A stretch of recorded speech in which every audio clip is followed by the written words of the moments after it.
हिवाळा सुरू झाला की थंड वातावरणामुळे आणि ऋतू बदलामुळे आपल्याला अनेक आजार उद्भवतात. हे सर्व आजार उद्भवू नये आणि पचनसंस्था चांगली राहण्यासाठी आपण विविध पदार्थ खात असतो. त्यामध्येच अनेक लाडूंचा देखील समावेश करतो. त्यामुळेच आज मी रोगप्रतिकारक शक्ती वाढवणारे लाडू कसे बनवायचे हे तुम्हाला दाखवणार आहे. हे लाडू जितके पौष्टिक आहेत तितकेच चविष्ट देखील लागतात. विशेष म्हणजे हे लाडू बनवण्यासाठी आपण अजिबात साखरेचा वापर देखील केला नाहीये. चला तर मग लगेचच पाहूया रोगप्रतिकारक शक्ती वाढवणारे पौष्टिक असे लाडू कसे बनवायचे. नमस्कार, मी प्रेषिताच किचनमध्ये तुम्हा सर्वांचे पुन्हा एकदा खूप खूप स्वागत करते. लाडू बनवण्यासाठी सर्वात आधी आपल्याला सर्व जिन्नस भाजून घ्यायचे आहेत, जेणेकरून हे लाडू महिनाभर अगदी व्यवस्थित टिकतील. त्यासाठी गॅसवर मी एक कढई गरम करत ठेवली आहे. गॅसची आच मंद करायची आणि ह्यामध्ये मी 1 कपाचा वापर करून 1 कप भरून इथे शेंगदाणे घेतले आहेत. मेजरमेंट कपचा अर्धा कपाचा मी इथे वापर केला आहे. तुम्हाला जास्त प्रमाणात लाडू बनवायचे असेल तर त्यानुसार तुम्ही छोट्या मोठ्या वाटीचा वापर करू शकता. आता हे शेंगदाणे आपल्याला मंद आचेवर छान 3 ते 4 मिनिटं खमंग होईपर्यंत आणि त्याची सालं थोडीशी सुटेपर्यंत भाजून घ्यायचे आहे. शेंगदाण्यांमध्ये जस्त आणि सेलेनियम असल्यामुळे रोगप्रतिकारक शक्ती वाढली जाते. इथे 3 ते 4 मिनिटं मंद आचेवर मी शेंगदाणे भाजून घेतले आहेत. फार आपल्याला करपवायचं नाहीयेत. थोडेसे असे खमंग झाले, सालं सुटायला लागली की लगेचच गॅस बंद करून आपल्याला पूर्णपणे थंड करून घ्यायचे आहेत. त्यानंतर कढईमध्ये त्याच कपाने मी अर्धा कप भरून इथे मगज बिया घेतल्या आहेत. मगज म्हणजे टरबूजाच्या बिया. आता ह्या सुद्धा आपल्याला मंद आचेवर 1 ते 2 मिनिटं तडतडेपर्यंत छान फुलेपर्यंत भाजून घ्यायच्या आहेत. जसजसे आपण भाजत जाऊ तसतशा त्या फुलायला लागतात. या टरबूजाच्या बियांमध्ये व्हिटॅमिन सी भरपूर प्रमाणात असतं, त्यामुळे रक्तातील पांढऱ्या पेशी वाढून आपली रोगप्रतिकारक शक्ती वाढली जाते. त्याचप्रमाणे पोटॅशियम असल्यामुळे ब्लड प्रेशर देखील कमी होण्यास मदत होते. 1 ते 1.5 मिनिटातच मंद आचेवर ह्या बिया बघा आता छान अशा तडतडायला लागल्या आहेत. तुम्हाला इथे दिसत असेल, छान अशा त्या फुलायला लागल्या आहेत. अशा झाल्या, छान अशा टम्म फुलल्या गेल्या की लगेचच आपल्याला या सुद्धा काढून पूर्णपणे थंड करून घ्यायच्या आहेत. त्यानंतर ह्या कढईमध्ये मी अर्धा कप भरूनच भोपळ्याच्या बिया घेतल्या आहेत. या भोपळ्याच्या बिया बघा सुरुवातीला अशा चपट्या असतात, त्या सुद्धा आपल्याला मंद आचेवर फुलेपर्यंत भाजून घ्यायच्या आहेत. या सुद्धा भाजण्यासाठी वेळ लागत नाही. 1 ते 1.5 मिनिटानंतर छान ह्या सुद्धा फुलायला लागतात. भोपळ्याच्या बियांमध्ये पोटॅशियम, मॅंगनीज आणि झिंक यांसारखी खनिजे असतात आणि व्हिटॅमिन के सारखे जीवनसत्व असतात. त्यामुळे हे सर्व घटक आपण जेव्हा आजारी पडतो तेव्हा त्या आजारापासून लढण्यासाठी मदत करतात. 1.5-2 मिनिटानंतर बघा इथे भोपळ्याच्या बिया अशा छान फुटायला सुरुवात झाली आहे, म्हणजे ते फुलायला सुरुवात झाली आहे. अशा झाल्या की आपल्याला या लगेचच काढून घ्यायच्यात. यापेक्षा जास्त आपल्याला करपवायच्या नाहीत. आता इथे मी कढईमध्ये अर्धा कप भरून सूर्यफुलाच्या बिया घेतल्यात. या सुद्धा आपल्याला 2 ते 3 मिनिटं छान असा मंद आचेवर रंग बदलेपर्यंत आणि हलक्याशा फुलेपर्यंत भाजून घ्यायच्या आहेत. या बियांमध्ये अँटीव्हायरल गुणधर्म असतात, म्हणजेच आपण जे आजारी पडतो त्या जंतूंना रोखण्याचं काम या बिया करतात. थोडक्यात सांगायचं झालं तर बॅक्टेरिया वाढण्यापासून या बिया त्याला प्रतिबंध करतात. 2-3 मिनिटं अशा छान या बिया आहे बघा, इथे सुद्धा या बिया तडतडायला सुरुवात झाली आहे आणि अशा झाल्या की लगेचच ह्या सुद्धा आपल्याला काढून घ्यायच्या आहेत. आता यामध्ये आपल्याला अर्धा कप भरून सफेद तीळ घालायचे आहेत. तीळ सुद्धा गुणधर्माने उष्ण असतात आणि त्याचे आपण हिवाळ्यामध्ये सेवन करतो. हे तीळ सुद्धा आपल्याला मंद आचेवर छान असा तडतडेपर्यंत, हलकासा रंग बदलेपर्यंत आणि तिळाचा जो कच्चा वास असतो तो जाईपर्यंत आपल्याला भाजून घ्यायचे आहेत. सफेद तिळामध्ये सुद्धा हेल्दी फॅट्स असतात, त्यामुळे कोलेस्ट्रॉलची पातळी कमी होण्यास मदत होते आणि चयापचय क्रिया आपली सुधारली जाते. कॅल्शियम देखील भरपूर असते, त्यामुळे हाडे, सांधेदुखी यांपासून देखील आराम मिळतो. 2-3 मिनिटं मंद आचेवर तीळ सुद्धा इथे तडतडायला सुरुवात झाली आणि हलकासा रंग बदलला की आपल्याला हे सुद्धा लगेचच काढून घ्यायचे आहेत. आता कढईमध्ये अर्धा कप भरून मी इथे अळशी किंवा फ्लॅक्स सीड्स घालणार आहे. अळशीमध्ये भरपूर प्रमाणात ओमेगा 3 फॅटी ऍसिड असतं, प्रथिनं, जीवनसत्व असतात. त्यामुळे मधुमेह, हृदयरोग आणि विशेष म्हणजे बॅड कोलेस्ट्रॉल आणि चरबी कमी होण्यास म्हणजेच वजन कमी होण्यास मदत होते. आता ही अळशी सुद्धा आपल्याला मंद आचेवर 2-3 मिनिटं छान अशी खमंग होईपर्यंत ही बघा अशी तडतडायला लागते आणि छान अशी कुरकुरीत होते. आता ही सुद्धा आपल्याला भाजून झाली की लगेचच काढून घ्यायची आहे. आता पुढचा घटक मी कढईमध्ये घालणार आहे तो म्हणजे अर्धा कप भरून अक्रोड, अर्धा कप काजू आणि अर्धा कप बदाम. तिन्ही मी एकत्रच भाजून घेणार आहे, कारण आपल्याला ह्याला भाजायला फार वेळ लागत नाही. मंद आचेवर एखाद मिनिटं फक्त हलकेसे आपल्याला ते गरम करून घ्यायचं आहे. सुक्या मेव्यामध्ये भरपूर अशी पोषक तत्व असल्यामुळे आपली रोगप्रतिकारक शक्ती वाढली जाते. इथे हलके हलके असे भाजण्याचे डाग यायला सुरुवात झाली की लगेचच आपल्याला हे सुका मेवा सुद्धा काढून घ्यायचा आहे. आता मी इथे पाव कप भरून हलीम किंवा अळीव घेतले आहेत. यामध्ये भरपूर प्रमाणात लोह, कॅल्शियम आणि मॅग्नेशियम असतं आणि हिमोग्लोबिनची पातळी वाढवली जाते. अळीव फक्त आपल्याला काही सेकंद परतवून घ्यायचे आहेत. कढई फार गरम असल्यामुळे लगेचच हे असे तडतडायला सुरुवात होते.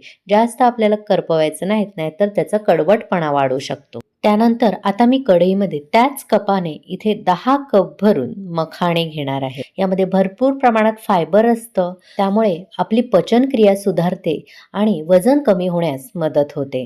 त्याचप्रमाणे यामध्ये भरपूर प्रमाणात कॅल्शियम असतं, त्यामुळे हाडे देखील मजबूत होतात.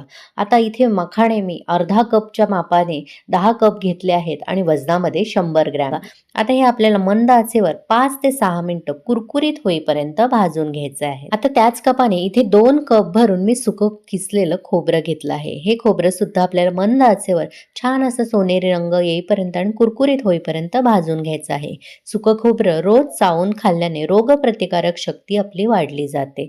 त्याचप्रमाणे त्वचेचा पोत देखील सुधारला जातो आणि संसर्गजन्य आजारांपासून आपली सुटका होते. सुकं खोबरं सुद्धा मंद आचेवर सोनेरी रंगावर असं भाजून झालं की लगेचच आपल्याला काढून घ्यायचं आहे. आता कढईमध्ये 1 चमचा भरून मी साजूक तूप घालणार आहे. तूप छान विरघळलं की यामध्ये अर्धा कप भरून बेदाणे घालायचे आहेत आणि हे सुद्धा मंद आचेवर या तुपामध्ये छान फुलेपर्यंत आपल्याला परतवून घ्यायचे आहेत. बेदाण्यांमध्ये भरपूर फायबर असतं, त्यामुळे आपली पचन संस्था सुधारते आणि बद्धकोष्ठतेचा त्रास देखील कमी होतो. एकदा असे छान फुलले गेले की हे सुद्धा तुपामधून आपल्याला लगेचच बाहेर काढायचे आहेत. आता या उरलेल्या तुपामध्येच मी इथे 2 कप भरून खारकेमधील बिया काढून त्याचे असे तुकडे करून घेतलेत. तर फक्त 2 मिनिटं आपल्याला मंद आचेवर परतवून घ्यायचे आहेत. खारकेमध्ये 10 विरोधी गुणधर्म असल्यामुळे शरीरामधली होणारी जळजळ कमी होण्यास मदत होते. त्याचप्रमाणे कॅल्शियम भरपूर असल्यामुळे सांधेदुखी, हाडेदुखी यांपासून देखील सुटका होते. खारीक काढून झाले की यामध्ये 1 चमचा भरून मी साजूक तूप घालणार आहे आणि यामध्ये 2 कप भरून इथे मी काळे खजूर घेतले आहेत. तुम्ही कोणतेही साधे खजूर घेतलेत तरी देखील चालेल.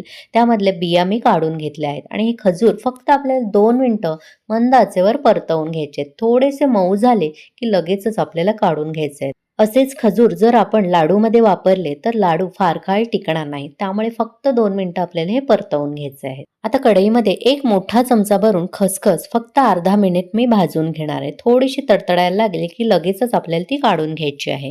आता कढईमध्ये 1 मोठा चमचा भरून साजूक तूप मी विरघळवून घेणार आहे आणि यामध्ये 2 मोठे चमचे भरून मी डिंक घालणार आहे आणि डिंक सुद्धा छान फुलेपर्यंत आपल्याला मंद आचेवर परतवून घ्यायचं आहे. डिंक सुद्धा गुणधर्माने उष्ण असल्यामुळे आपले थंडीपासून संरक्षण होते. त्याचप्रमाणे हाडांची मजबूती आणि पाठदुखीपासून त्वरित आराम मिळतो. डिंक सुद्धा छान असा फुलला गेला की लगेचच तो आपल्याला काढून घ्यायचा आहे. सर्व पदार्थ भाजलेले ते थंड झाले आहेत. तर सुरुवातीला आपण मिक्सरच्या भांड्यामध्ये मखाणे फिरवून घेऊया. सर्व बिया आणि ड्रायफ्रूट सोबत मखाणे न वाटता असे वेगळे वाटून घ्यायचे, कारण त्यामध्ये तेलकटपणा असतो, त्यामुळे मखाणे व्यवस्थित बारीक होत नाहीत. इथे मखाण्यांची पावडर मी करून घेतली आहे.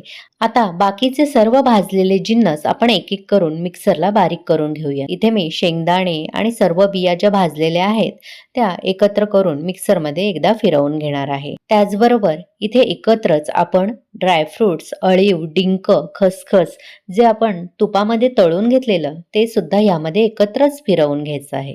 तयार झालेली भरड आता मी मखाण्यांच्या भरडमध्ये मिक्स करून घेणार आहे.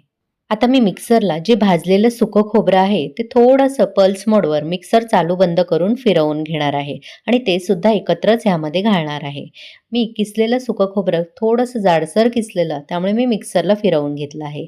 थोडंसं बारीक तुमच्याकडे किसलेलं सुकं खोबरं असेल तर हाताने चुरून घातलं तरी देखील चालेल. आता जे आपण खारीक तुपावर तळून घेतलेले ते मिक्सर चालू बंद करून आपल्याला बारीक करून घ्यायचे आहेत. याची भरड सुद्धा या मिश्रणामध्ये मी एकत्र करून घेणार आहे. आता यामध्ये आपण जो तुपावर परतवून घेतलेला खजूर आहे तो घालायचा आहे. आता हे सर्व मिश्रण आपल्याला हाताने व्यवस्थित एकजीव करून घ्यायचं आहे. आता या लाडूंना छान असा गोडवा येण्यासाठी यामध्ये 1.5 कप भरून मी चिरलेलं गूळ घालणार आहे. तुम्हाला गूळ घालायचं नसेल तर खजुराचं किंवा खारकेचं प्रमाण तुम्ही वाढवू शकता किंवा गुळाऐवजी तुम्ही पिठी साखर देखील इथे वापरू शकता. आता गूळ व्यवस्थित ह्यामध्ये एकजीव करून घ्यायचा आहे. आता हा गूळ हाताने व्यवस्थित ह्यामध्ये एकसंध होणार नाही, त्यासाठी पुन्हा एकदा हे मिश्रण मिक्सरला आपल्याला थोडं थोडं करून फिरवून घ्यायचं आहे. मिक्सरला फिरवल्यानंतर आता तुम्ही टेक्स्चर बघू शकता. छान सर्व जिन्नस अगदी एकसंध झाले आहेत. अशाच पद्धतीने उरलेलं सर्व मिश्रण मी मिक्सरला 2-3 बॅचमध्ये थोडं थोडं करून फिरवून घेणार आहे. आता ह्या सर्व मिश्रणामध्ये चवीप्रमाणे अर्धा चमचा आपल्याला वेलची पूड घालायची आहे आणि अगदी 1-2 छोटे तुकडे मी जायफळाचे यामध्ये किसून घालणार आहे. आज आपण गूळ वापरलाय त्यामुळे मी इथे जायफळ किसून घालणार आहे. तुम्हाला जायफळ आवडत नसेल तर अर्धा चमचा फक्त वेलची पावडर घातलीत तरी देखील चालेल. आज हे जे मी प्रमाण सांगितलं आहे त्याचे साधारण 40 ते 45 मध्यम आकाराचे लाडू तयार होतात. तुम्हाला जर कमी प्रमाणात लाडू बनवायचे असतील तर छोट्या वाटीचा वापर करून सर्व साहित्य तुम्ही मोजून घेऊ शकता. आता या लाडूचं मिश्रण थोडंसं कोरडं आहे. ते लाडू सहज वळता येणार नाहीत. त्यासाठी इथे मी विरघळलेलं तूप घेतलं आहे. त्यातलं 1-2 चमचे तूप आधी घालून बघायचं आणि सर्व एकजीव करून घ्यायचं. लाडू वळता येत असतील असं वाटलं तर आपल्याला लगेचच लाडू वळवून घ्यायचे आहेत. इथे मला 4 चमचे वितळवलेलं तूप लागलं आहे. आता ह्याचं टेक्स्चर बघा, लाडू सहज वळता येतात. आता लगेचच आपण लाडू वळवून घेऊयात. त्यासाठी एक खोलगट चमचा इथे घेतला आहे आणि त्यामध्ये असं थोडंसं मिश्रण भरायचं आणि लगेच ह्याचे लाडू वळवून घ्यायचे. म्हणजे समान आकाराचे लाडू तयार होतात. लाडू वळण्यासाठी 2 हातांचा देखील वापर करावा लागत नाही बघा. एका हातानेच सहज लाडू वळले जातात आणि दुसऱ्या हाताने फक्त गोलाकार आकार देऊन घ्यायचा. इथे बघू शकता पहिला आपला पौष्टिक लाडू तयार झाला आहे. अशाच पद्धतीने सर्व लाडू इथे मी बनवून घेणार आहे. तुम्हाला माझी आजची ही रेसिपी कशी वाटली, आवडली असेल तर एक लाईक करा, शेअर करा आणि प्रेषिताच किचनला सबस्क्राईब करायला विसरू नका. सोबतच नोटिफिकेशनचं ऑलचं बटन दाबा, जेणेकरून माझ्या अशाच सर्व रेसिपी तुम्हाला लगेचच पाहता येतील. इथे शेवटचा लाडू सुद्धा बघा अगदी सहज वळला जातोय. कुठेही मिश्रण कोरडं पडलं नाहीये. इथे मी सर्व लाडू बनवून घेतले आहेत आणि मी सांगितलेल्या प्रमाणामध्ये मध्यम आकाराचे मोजून 42 लाडू तयार झाले आहेत. ह्यातला एक लाडू तुम्हाला मी जवळून दाखवते. पहा किती टेक्स्चर छान आला आहे आणि तोडून सुद्धा दाखवते. आतून सुद्धा बघा किती मस्त असा लाडू तयार झाला आहे. तुम्ही सुद्धा मी सांगितलेल्या पद्धतीने असे पौष्टिक रोगप्रतिकारक शक्ती वाढवणारे लाडू करून बघा आणि कसे झाले ते मला कमेंट करून सुद्धा नक्की कळवा. चवीला हे लाडू एवढे स्वादिष्ट लागतात की तुम्ही पुन्हा पुन्हा करा. चला तर मग पुन्हा भेटू अशाच मस्त स्वादिष्ट, पौष्टिक, भरपूर टिप्स आणि अचूक प्रमाण असलेल्या रेसिपीसह. धन्यवाद.